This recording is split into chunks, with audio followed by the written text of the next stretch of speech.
Hi guys! Welcome back to my channel. Maraming salamat sa inyong lahat.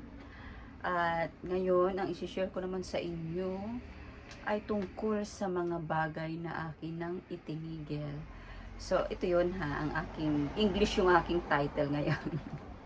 um, the things that I quit to simplify my life. So, it means to discover and focus on what matters most. Yan.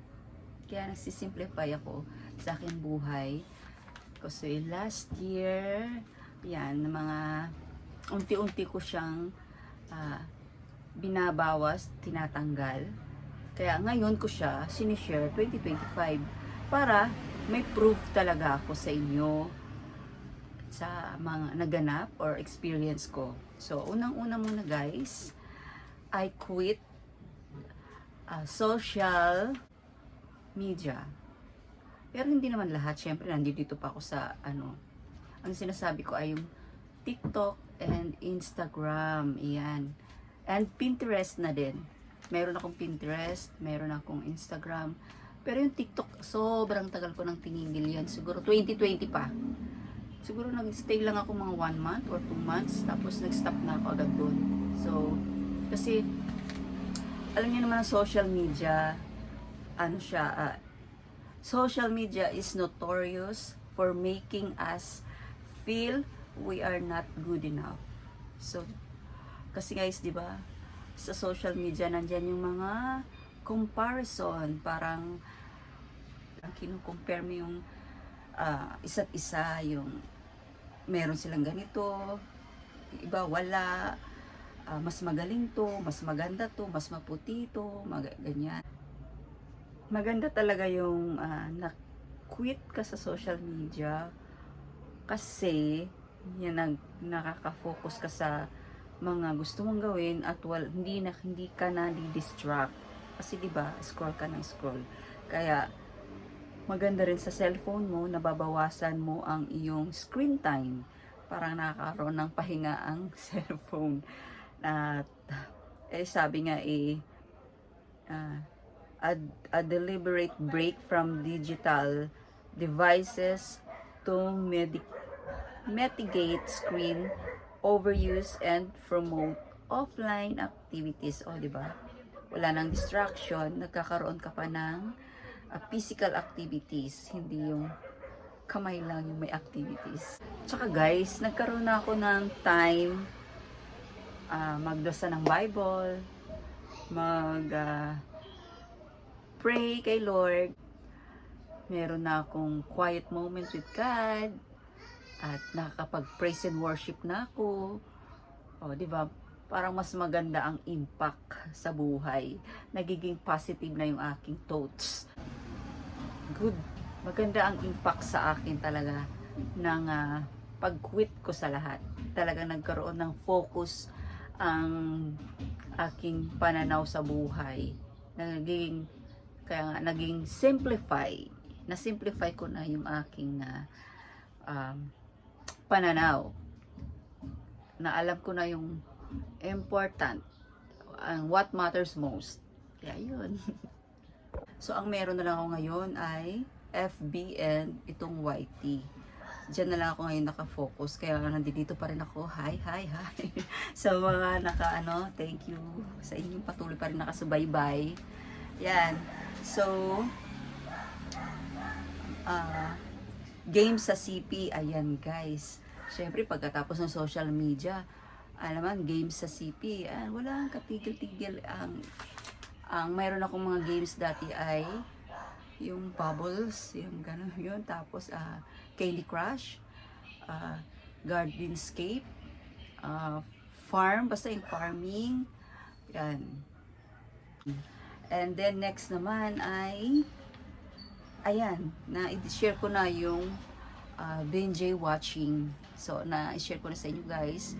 And na-overcome ko na yung addiction ko na yan. Kaya, marami akong natutunan sa pag-stop ko ng mga bagay-bagay para at nakafocus tayo kung ano ang importanteng gawin bawat araw.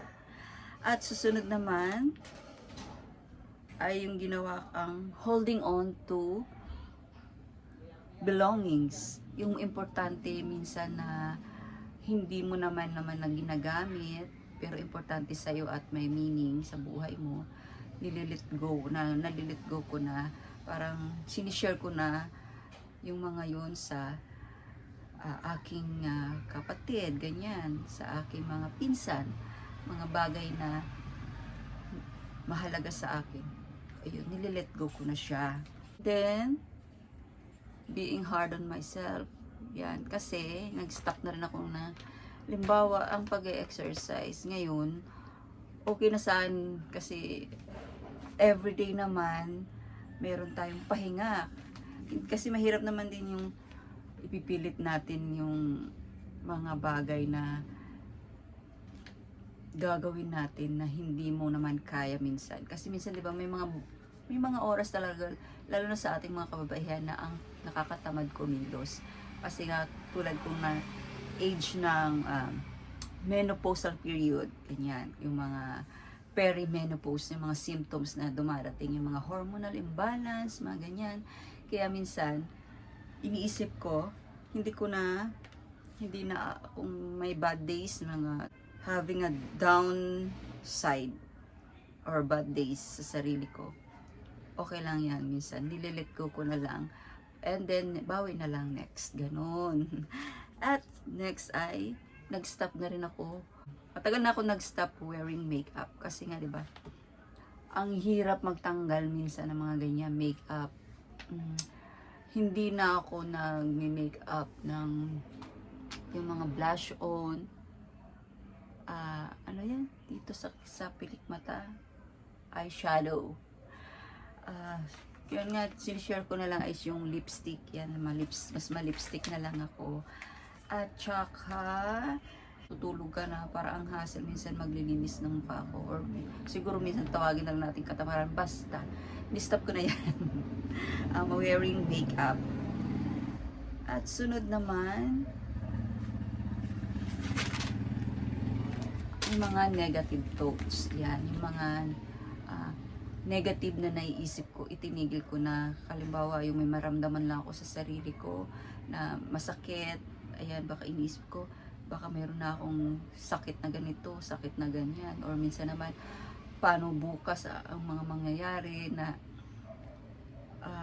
basta parang negative. So, tinigil ko na yun kasi may epekto sa ating daily lives, kaya huwag tayo magkaroon ng negative thoughts.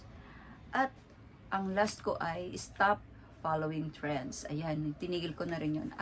Hindi ko na fina-follow ngayon ang mga trends, bagong trends ngayon. Halimbawa, ngayon 2025, kung ano mga trends ngayon, hindi ko na siya sinusunod.